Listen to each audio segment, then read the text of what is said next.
성도 여러분, 한 주일 동안 평안하셨습니까? 이제 민족의 명절인 추석을 맞이해서 가장 풍성한 하나님의 은혜를 깊이 체험하는 계절이 되었으면 좋겠습니다. 한국 마켓에 갔더니 밤이 보여서 추석 기분 좀 낸다고 밤도 사고 또 송편도 사고 그래서 추석 기분을 좀 내봤습니다. 달라스는 조금 추석 기분이 안 나는 것 같아요. 아직도 더워서 가을 같은 그 풍성한 한국의 그 고향 풍경이 느껴지진 않지만 그래도 이곳에서 송편을 구할 수 있고 또 밤도 구할 수 있고 그러니 참 좋은 세상이 됐다, 그런 생각을 좀 했습니다. 이번에 추석을 기해서 오신 것은 아니지만 저희 집에 저희 장인어른 또 처영 도재필 장로님, 또 도혜란 집사님, 한국의 삼육대학 뒤쪽으로 가면 별내교회라고 있습니다. 그 교회가 한때는 1000명 정도 교인이 그렇게까지 됐다고 말씀을 들었습니다. 우리 두 분 짧은 시간이지만 또 계신 동안 건강하게 잘 지내실 수 있도록 기도해 주시면 감사하겠습니다. 여러분 환영하시죠? 가족이라고 차별하면 안 되죠. 똑같이 환영해야지. 그냥 조용히.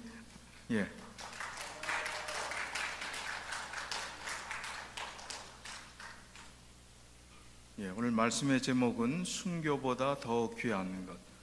기독교의 가장 중요한 최고의 아주 정말 정점에 이런 신앙의 모습이 순교라고 할 수 있는데, 그보다 더 귀한 게 있단 말인가, 뭐가 더 귀하다는 말인가, 이제 그런 생각을 좀 하시면서 말씀을 따라오시면 좋을 것 같습니다. 오늘 본문의 말씀은 히브리서 11장 36절로 40절입니다. 또 어떤 이들은 희롱과 채찍질 뿐 아니라 결박과 옥에 갇히는 시험도 받았으며 돌로 치는 것과 톱으로 켜는 것과 시험과 칼에 죽는 것을 당하고 양과 염소의 가죽을 입고 유리하여 궁핍과 환난과 학대를 받았으니 이런 사람은 세상이 감당치 못하도다. 저희가 광야와 산중과 아멸과 토굴에 유리하였느니라. 이 사람들이 다 믿음으로 말미암아 증거를 받았으나 약속을 받지 못하였으니 이는 하나님이 우리를 위하여 더 좋은 것을 예비하셨은즉 우리가 아니면 저희로 온전함을 이루지 못하게 하려 하심이라. 이 40절에 있는 말씀을 쉬운 성경으로는 이렇게 표현하고 있습니다. 그것은 하나님께서 우리에게 더 좋은 것을 예비하시고 그들이 우리와 함께 완전해지도록 하셨기 때문입니다. 그들이 믿음으로 살았고 증거를 받았지만 무엇을 받지 못하였다고요? 약속을 받지 못하였다. 순교로 어떤 면에서는 인생의 꽃도 피워보지 못한 젊은이들이 순교의 제단의 제물로 일찍 생애를 마친 수많은 사람들이 있습니다. 믿는 믿음의 증거는 경험했지만 약속을 받지 못했고 하늘나라를 경험하지 못했고 믿음으로 살았는데 젊은 나이에 또 다양한 연령층의 사람들이 초대교회 시대에 수많은 사람들이 순교로 그들의 생애를 마치게 되었습니다. 성경에는 수많은 순교자들의 이야기가 나옵니다. 누가복음 11장 50절 51절에 보니까 창세 이후로 흘린 모든 선지자의 피를 이 세대가 담당하되 곧 아벨의 피로부터 제단과 성전 사이에서 죽임을 당한 사가랴의 피까지 하리라. 내가 너희에게 이르노니 과연 이 세대가 담당하리라. 얼마나 많은 사람들이 순교의 피를 흘렸는가 하는 말씀을 하는 것입니다. 창세 이후로, 이 세상이 창조된 이후로 수많은 사람들이 또 수많은 선지자들이 순교의 피를 흘렸다, 그런 말씀을 하고 있습니다. 신약 성경의 대표적인 순교자가 있다면 침례 요한입니다. 침례 요한은 예수님의 길을 예비하는 아주 선구자적인 역할을 했던 중요한 인물입니다. 그런데 침례 요한이 순교당한 것은 어떻게 보면 우리가 쉽게 표현한다면 그냥 개죽음처럼 의미 없는 헛된 죽음을 죽은 것처럼 보입니다. 며칠 전에 기도력에도 이 침례 요한의 순교에 대한 말씀이 나왔어요. 그렇게 예수님께서 옥에 있는 이 침례 요한을 면회도 한번 안 가시고 구원해 주지도 않으시고, 침례 요한은 예수님을 위해서 자기의 전생의 사명을 집중했는데도 그렇게 했을 때 얼마나 서운했겠습니까? 그런데 그 제자들을 통해서 오실 이가 바로 당신이십니까?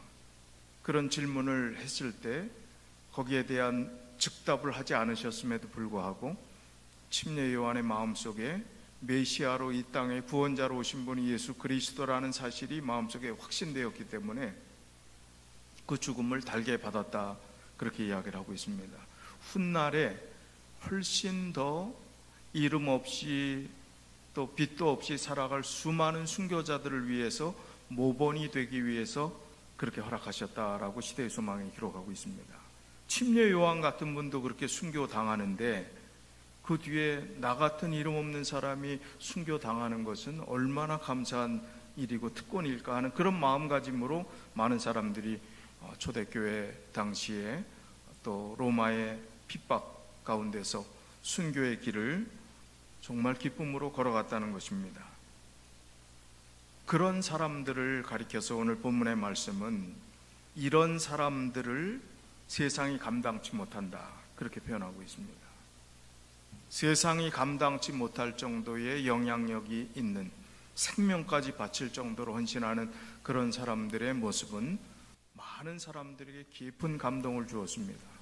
그리고 그들의 삶을 통해서 보여준 믿음의 정직하고 성실하고 또 확실한, 타협하지 않는 그 믿음을 사람들이 보면서 그들이 가진 것이 도대체 무엇이길래, 그들이 믿는 믿음이 무엇이길래 생명까지 그렇게 버릴 수 있을까?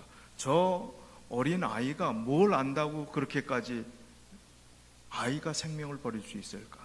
그저 살려달라고 조금이라도 아프면 감당 못할 그 아이가 같이 찬미를 부르며 자기 부모들의 손을 잡고 순교의 제물의 화형대에서 그렇게 죽어가는 그 모습을 바라보면서 그 핍박이 오히려 기독교를 말살하고 기독교를 없애는 데 더 큰 역할을 한 게 아니라 더 불일 듯 일어나도록 하는 그런 계기가 되었다는 사실입니다. 그래서 핍박을 아무리 해도 그 방법은 될 수 없음을, 더 불일 듯 일어나기 때문에 그것은 되지 않는다고 생각을 했습니다. 그리고 사도행전 12장에 있는 말씀을 보면 예수님의 제자 중에 가장 먼저 순교당한 사람이 야고보입니다. 야고보와 형제가 있어요. 누구죠? 요한입니다. 요한. 이 야고보와 요한의 어머니가 예수님한테 찾아와서 치맛바람을 일으켰지요. 주님, 주께서 천국에 임하실 때 우리 두 아들을 한쪽은 보좌 우편에 한쪽은 보좌 좌편에 앉혀주십시오 하고, 모르겠어요. 무슨 청탁을 어떻게 맨입으로 했는지, 예수님이 좋아하는 음식이 뭐라고 성경에 나오진 않지만 그런 걸 해드리고 그렇게 했는지 모르겠어요. 그런데 그 말대로 됐다라고 어떤 신학자들은 그냥 코멘트를 하는데, 하나는 제일 먼저 순교당했어요. 예수님의 제자 중. 그게 바로 야고보입니다. 요한은 예수님의 제자 중에서 순교당하지 않고 제일 오랫동안 살아남아서 자연사한 인물입니다. 늙어 죽은, 처음과 나중이 됐습니다. 여기 요한의 형제 야고보를 칼로 죽였다.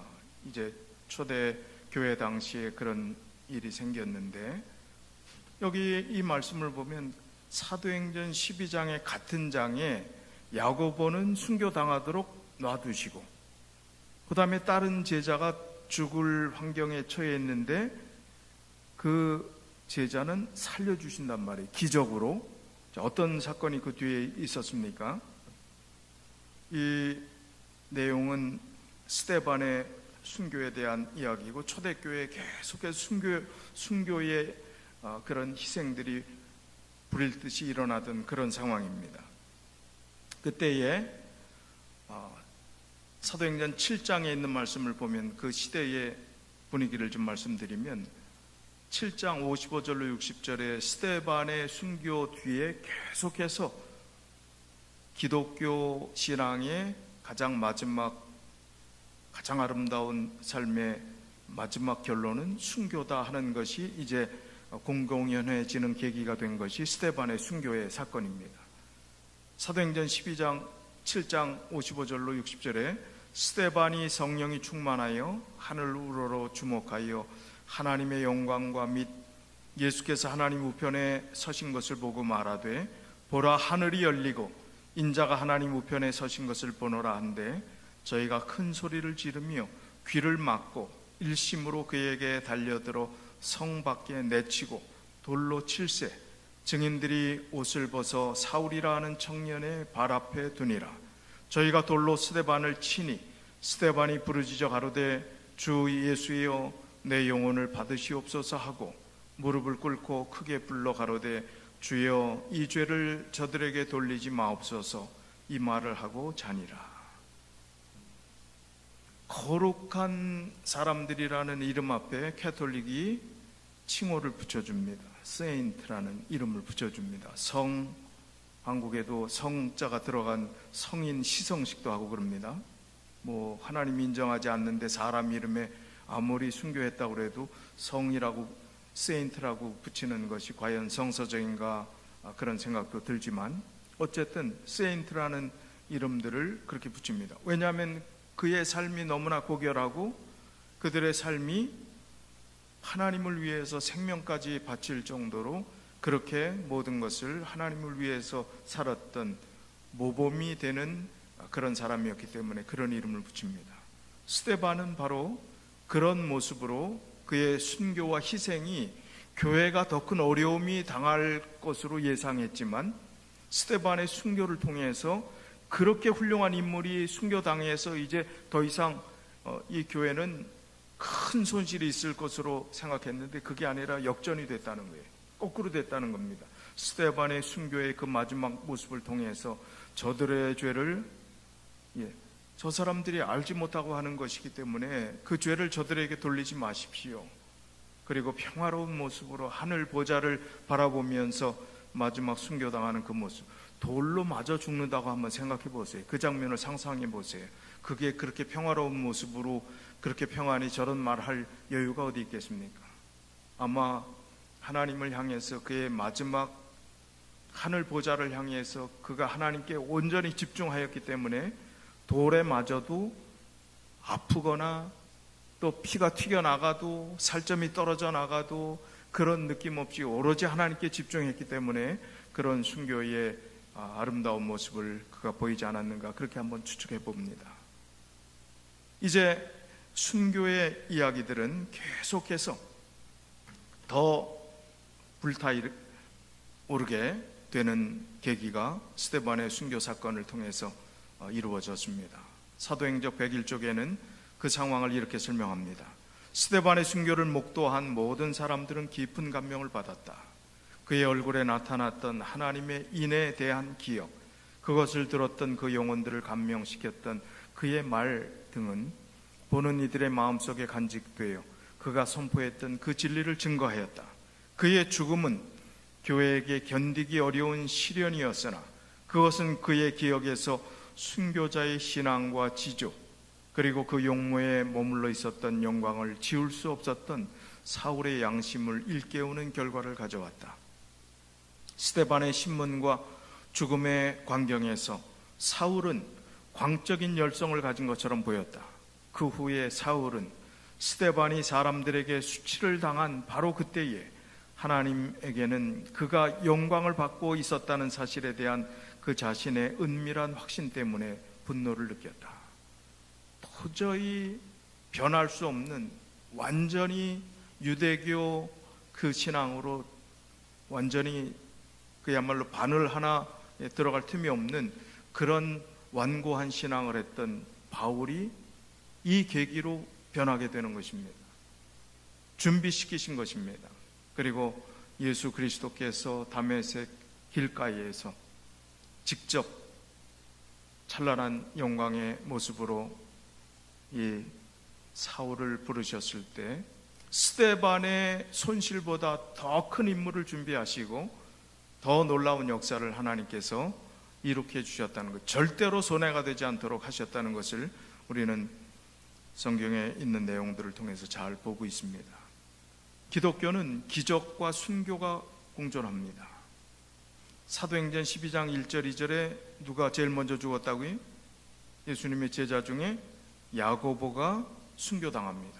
헤로드 왕의 명령에 순교를 당합니다.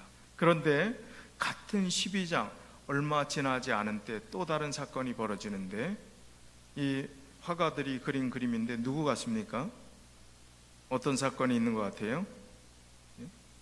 감옥에 착고를 차고 다 쇠사슬에 묶여 있는데 어떤 사건이 있는지는 12장 5절부터 11절에 있는 말씀 보겠습니다. 누가 감옥에 갇혔어요? 베드로입니다. 이에 베드로는 옥에 갇혔고 같은 장에 있는 얼마 되지 않은 상황 가운데서 야고보는 순교당했습니다. 베드로도 야고보가 순교당했으면 자연스럽게 베드로도 그의 결론은 뭐였어요? 순교밖에 없었습니다. 그런데 하나님은 누구는 죽이고 야고보는 죽이고 베드로는 살리시는 거예요. 기적을 통해서. 공평하지 않은 분이십니까? 하나님이 왜 누구는 살리고 누구는, 베드로는 수제자기 때문에 조금 더 잘 봐줬나요? 야고보는 조금 못하기 때문에? 그런 게 아니에요. 순교와 기적은 공존하게 되어 있습니다.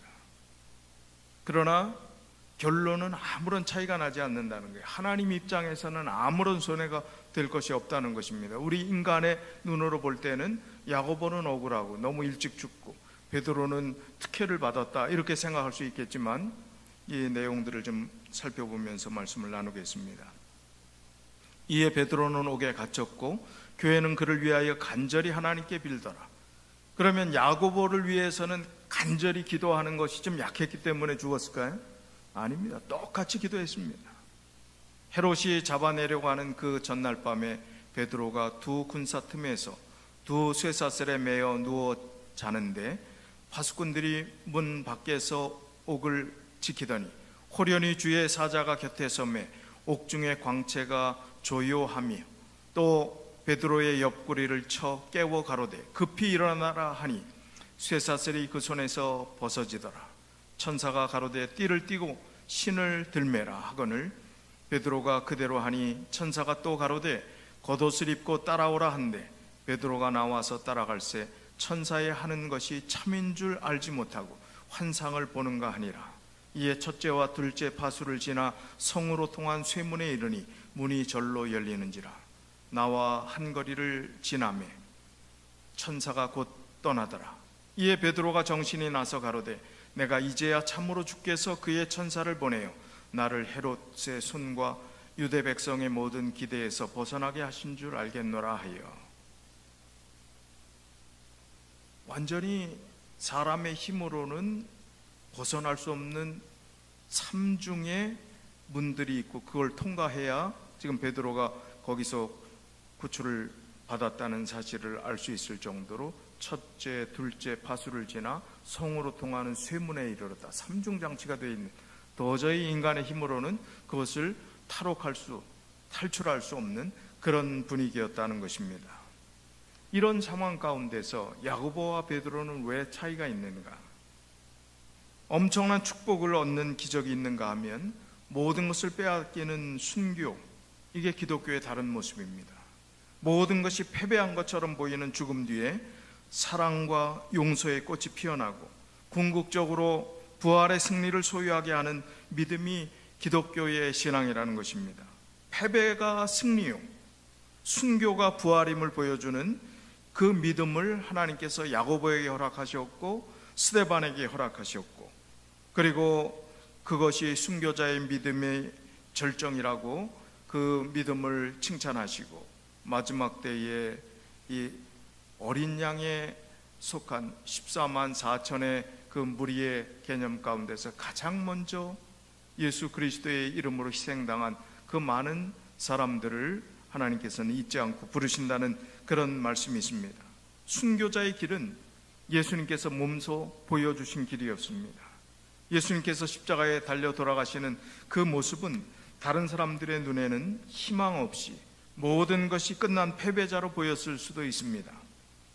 예수님은 하나님과 동등된 분임에도 자기를 비워 종의 형체로 이 땅에서 우리와 같은 처지의 인간으로 이 땅에 오셔서 종의 모습으로 섬기는 자의 삶으로 죽기까지 가장 겸손한 낮은 자의 삶을 사셨습니다. 세상의 시각으로 볼 때는 예수님의 삶이 패배자요, 모든 것을 다 잃은 자의 모습이었을 것입니다. 예수님은 패배자처럼 보일지라도 그러나 영원한 승리자이십니다. 예수님의 십자가는 절망처럼 보입니다. 그러나 예수 그리스도의 십자가야말로 참 소망의 표식이요, 참된 부활의 이유와 근거가 되는 것입니다. 진정한 교회는 어떠한 모습일까요? 진정한 교회는 순교자적 신앙을 가진 공동체래야 진정한 의미에서 교회라고 할 수 있습니다. 순교자적 신앙의 근거는 무엇입니까? 그것은 우리가 신앙을 고백하는데 내가 믿는 이유를 여러분 스스로 한번 생각해 보세요. 내가 무엇을 믿는가? 왜 믿는가? 어떤 이유 때문에 믿는가? 왜 포기할 수 없는가? 분명한 이유가 있어야 합니다. 여러분이 믿는 진정한 교회란 이런 믿음이 있어야 되는데 어떤 믿음인가 들어보십시오. 순교자적 신앙을 가진 공동체는 이런 신조를 마음속에 받아들이는 확신이 있어야 내 생명을 아끼지 않고 내어줄 수 있는 그런 믿음을 가질 수 있다는 것입니다. 이런 믿음입니다. 하나님은 창조주시요 우리를 지으신 자요 우리를 위하여 독생자 아들 예수를 이 땅에 보내셔서 나를 위하여 십자가에 죽으심으로 우리 죄를 사하시고 우리를 구원하신 분이라는 사실을 확실히 믿는 믿음이 있어야 우리가 순교자적 신앙 공동체에서 믿음 생활을 한다 할 수 있습니다. 이 고백, 신앙의 가장 기초가 되는 이 고백이 우리의 믿는 신앙과 별개의 것이라면, 그리고 별로 의미가 없고 내가 왜 믿는지조차 그런 확실한 정체성이 없이 믿고 있다면 무언가 이것은 우리가 바른 믿음의 기초 위에 우리의 신앙을 올려놓지 못했다고 말씀할 수 있습니다. 아울러 우리를 위해 목숨까지 버리신 예수 그리스도께서 죽은 지 사흘 만에 살아나시고 부활하시고 승천하시면서 내가 너희를 데리러 다시 오시겠다고 약속하신 재림의 소망이 있기에 우리가 그 진리의 확신 가운데 순교할지언정 내 신앙을 버리거나 타협하거나 또 순교자적 믿음을 우리가 포기할 수 없는 그러한 신앙관을 가지고 우리가 믿어야 되는 것이 우리가 가져야 될 가장 중요한 신앙의 고백인 것입니다.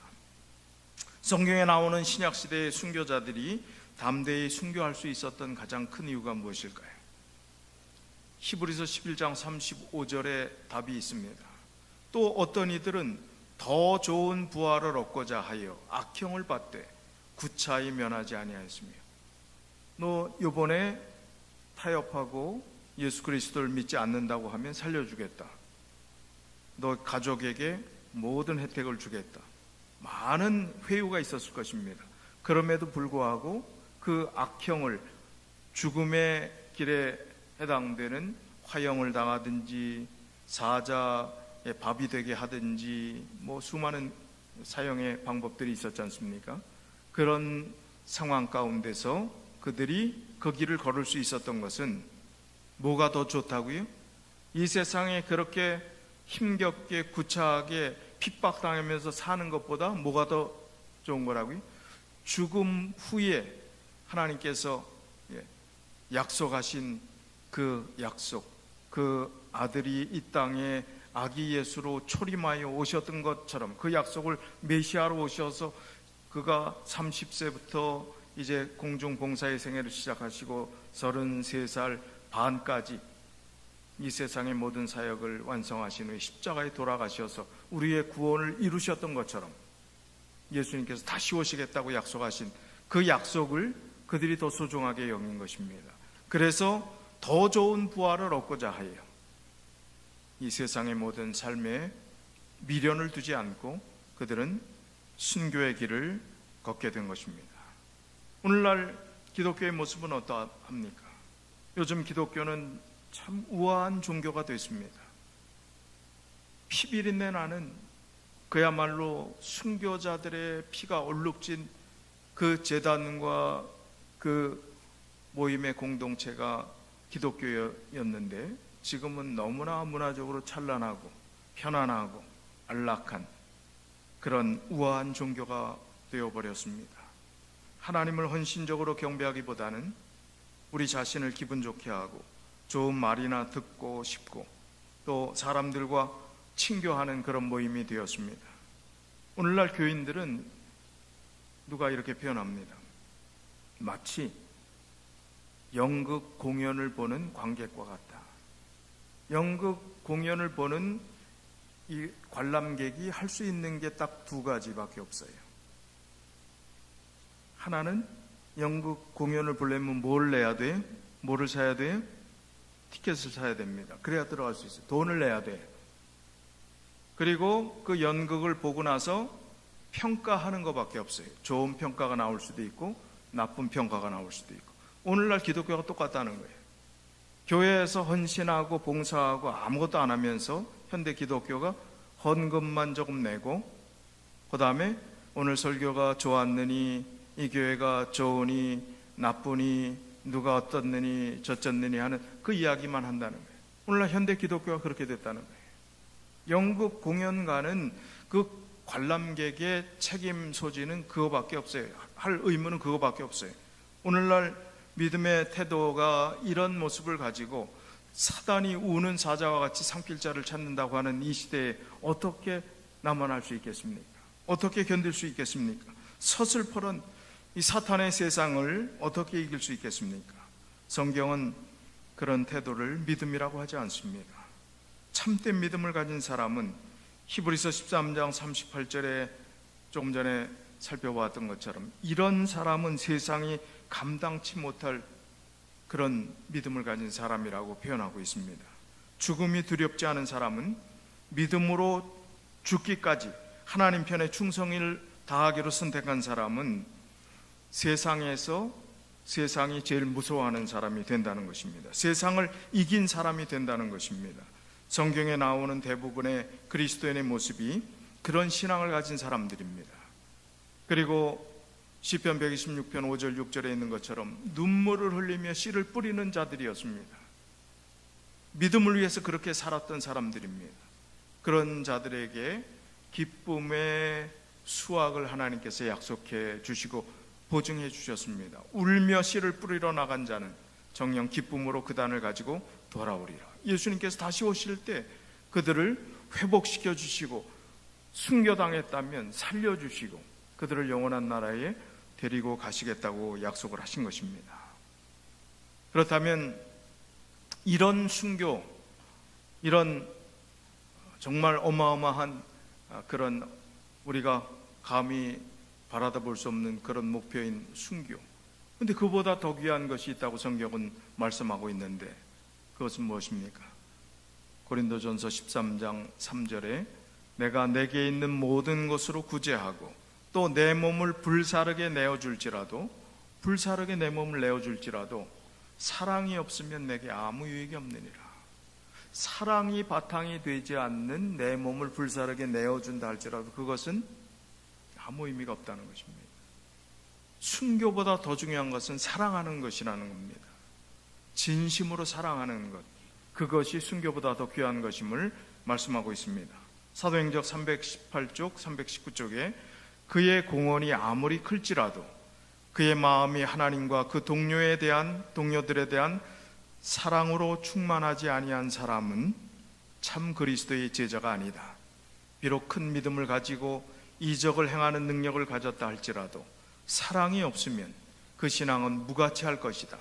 그가 크게 관대함을 나타낼지라도 진정한 사랑 외에 어떤 다른 동기로 그의 모든 소유를 주어 가난한 사람들을 먹인다면 그 행위는 그로하여금 하나님의 은총을 받게 하지 못할 것이다.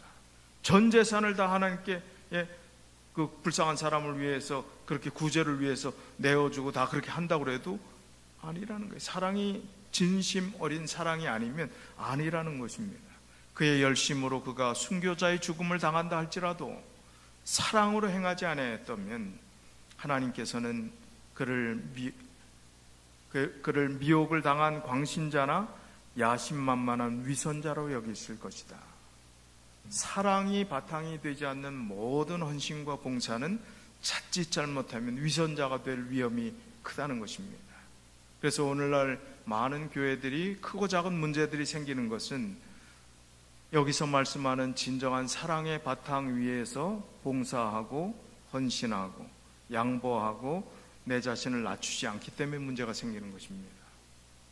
의견이, 교회에 모인 사람들이 다 다른 환경에서 사는데 의견이 같을 수가 있습니까? 생각하는 바가 다르고, 어떤 사람은 보수일 수 있고, 어떤 사람은 진보적일 수 있고, 어떤 사람은 진취적일 수 있고, 어떤 사람들은 옛것을 잘 지키려고 하는 그런 사람들이 있습니다.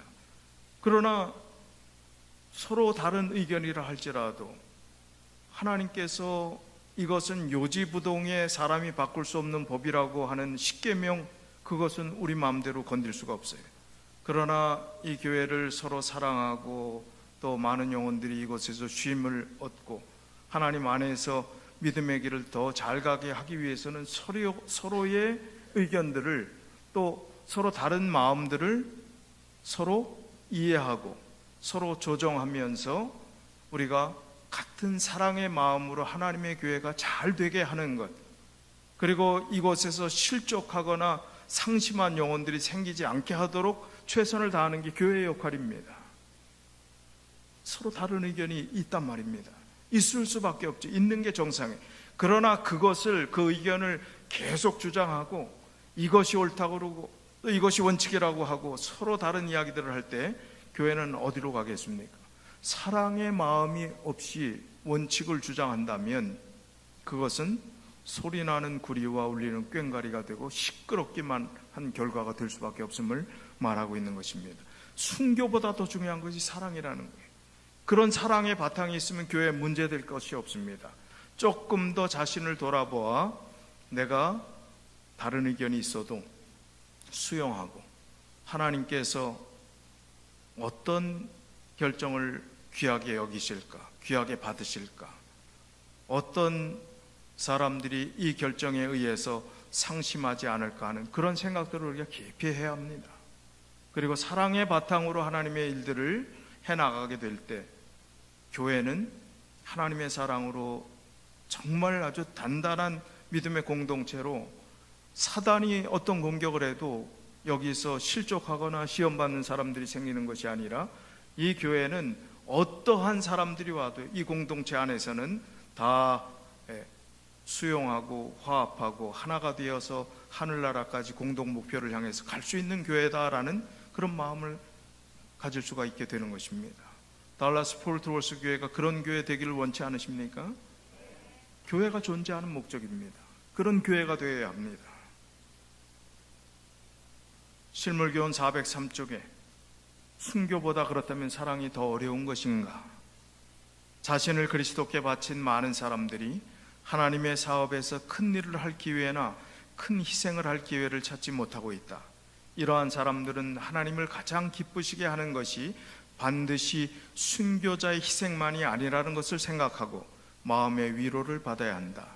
오늘날 순교당할 기회가 없잖아요. 여기 미국 땅에서 기독교 종교 자유가 있는 이곳에서 누가 우리 순교하라고 어려움 줍니까? 핍박을 합니까? 그럴 기회가 없잖아요. 난 순교하고 싶은데 기회가 없어. 아쉬워하지 말라는 것입니다. 뭐라고요? 하늘책의 가장 높은 자로 기록되는 자도 반드시 날마다 위험과 사망을 직면하는 외방 선교사가 아닐 수 있다는 것을 생각해야 한다. 우리는 외방 선교사도 아니잖아요. 그런 어려운 위협도 안 당하잖아요. 그러나 중요한 말씀을 보세요.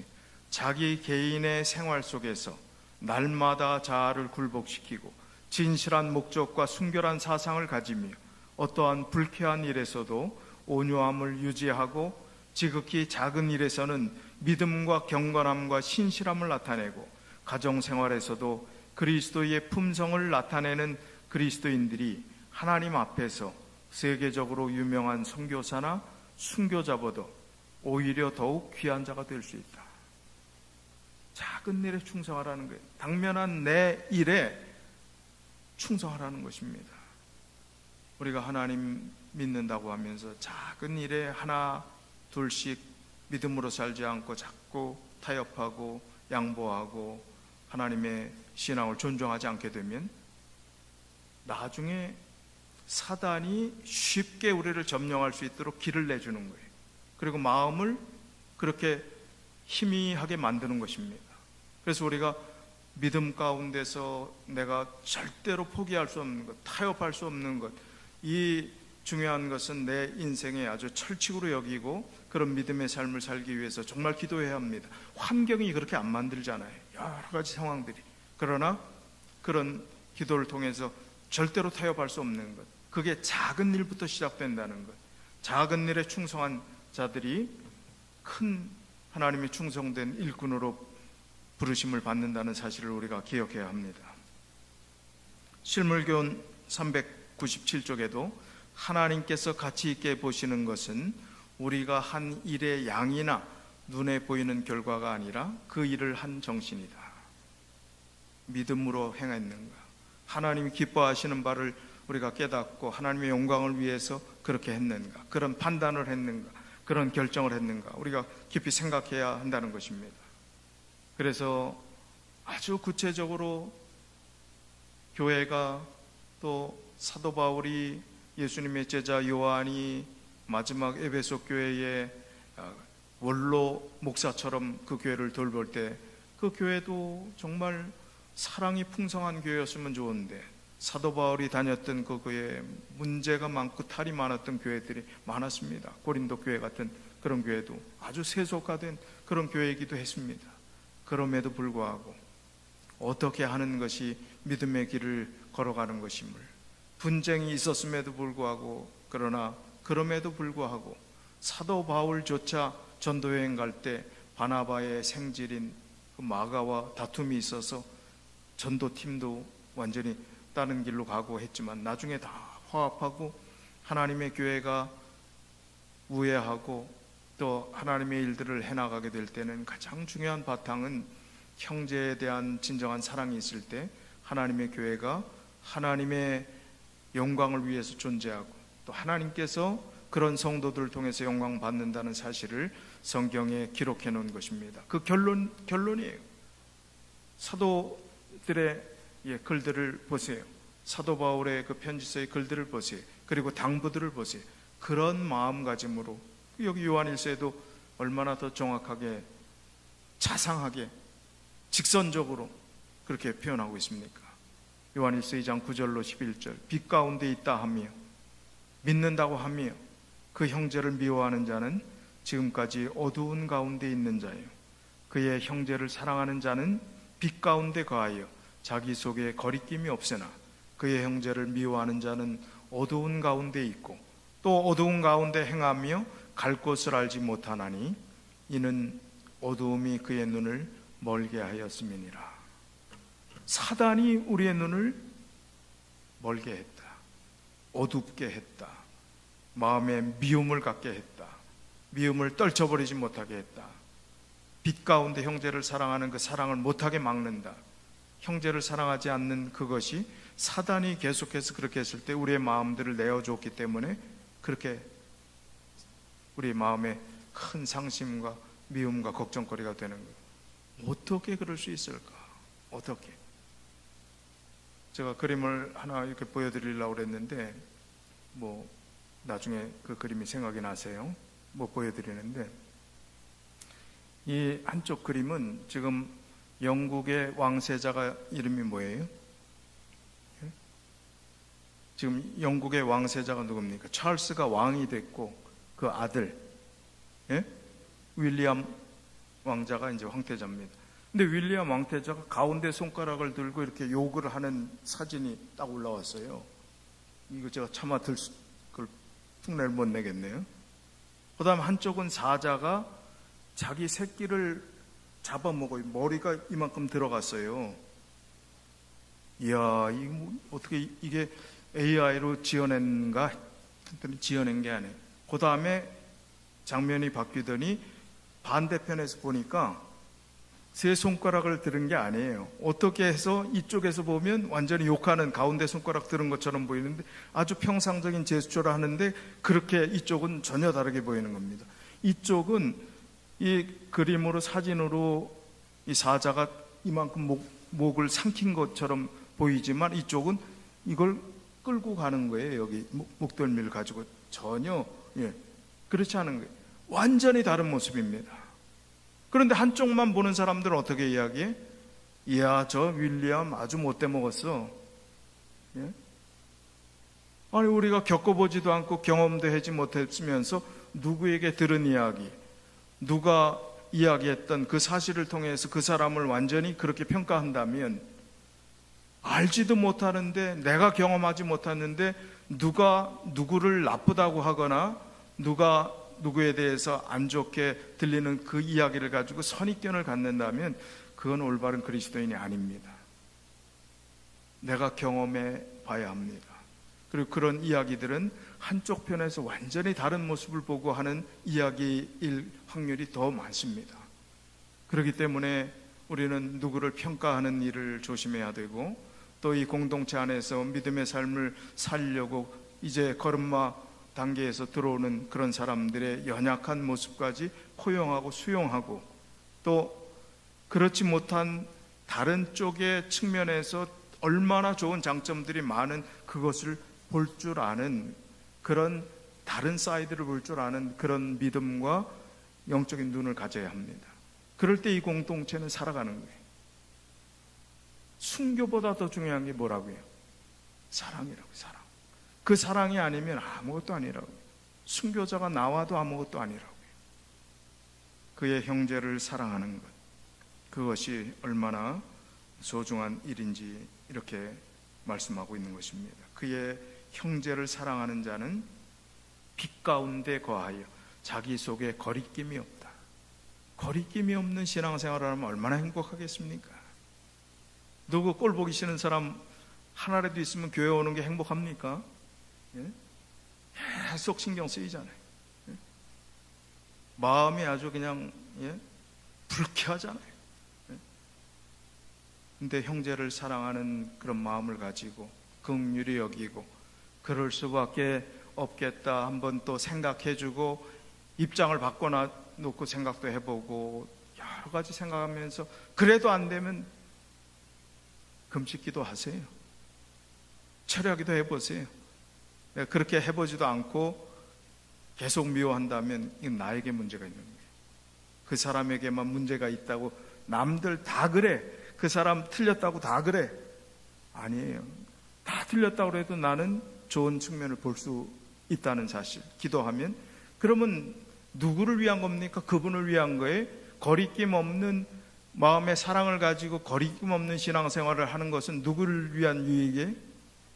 나를 위한 게, 내가 행복한 거예요. 거리낌이 없고 누구를 보면 그냥 인상 팍 쓰던 내가 이제 마음에 거리낌이 없고 그리스도 안에서 나에게 어려움을 준 사람이 있으면 그것을 용서하고 정말 남는 것이 없이 다 풀어버렸다면 거리낌이 없는 빛 가운데 거하여 자기 속에 거리낌이 없는 신앙생활을 하는 것은 자기 행복입니다. 나의 축복이에요. 그런 말씀을 여기 경험하도록 요한을 통해서 아주 구체적인 자상한 기별을 허락해 주신 것입니다. 갈라디아서 5장 13절에 형제들아 너희가 자유를 위하여 부르심을 입었으나 그러나 그 자유로 육체의 기회를 삼지 말고 오직 사랑으로 서로 종노릇하라. 종노릇 하려면 어떻게 해야 종노릇하는 겁니까? 종이 자존심 세우면 될까요? 종이 자기의 지위를 착각하고 자기가 마치 상전인 것처럼 행동하면 될까요? 자존심도 없고 종이라는 것은 자기 인격도 없고 그야말로 시키는 모든 것을 군소리 없이 다 하는 것이 종의 모습이에요. 그렇다면 무엇으로? 우리도 사랑으로 자존심 다 버리고 그런 이런저런 그런 거 다 버리고 그리스도인이라고 하면서도요, 우리가 얼마나 사람들을 깔보고 차별하는 줄 아십니까? 교회 안에 요즘 현대 교회들은요, 돈 있는 사람은 또 돈이 있다고 폼재고 배운 사람은 배웠다고 폼잡고, 교회 안에서도 얼마나 격을 나누는지 몰라요. 조금 시시하고 어렵다고 자기들끼리 판단하는 사람들은 격을 두고 그저 악수도 안 합니다. 악수도 무시합니다. 이게 교회입니까? 교회일 수 없지요. 그래서 우리는 그런 형제 자매들을 사랑으로 종노릇하라 하는 이 말씀의 의미를 다시 한번 생각하며, 순교가 그토록 숭고한 고귀한 기독교의 꽃이라고 한다면 그 꽃의 가장 중심되는, 핵심되는 그 꽃을 그 다음에 또 피우기 위해서 맺어지는 그 열매가 사랑이라고 할 수 있겠다, 그렇게 말씀을 드리고 싶습니다. 순교보다 더 귀한 그 사랑이 이 교회에 가득 넘쳐 많은 영혼들이 이 교회에 깃들고 진정한 행복을 경험하고, 우리도 빛 가운데 거리낌 없이 하나님의 사랑 가운데 거하는 우리 모든 믿음의 가족들이 다 되시길 바라면서 오늘 말씀을 줄이겠습니다.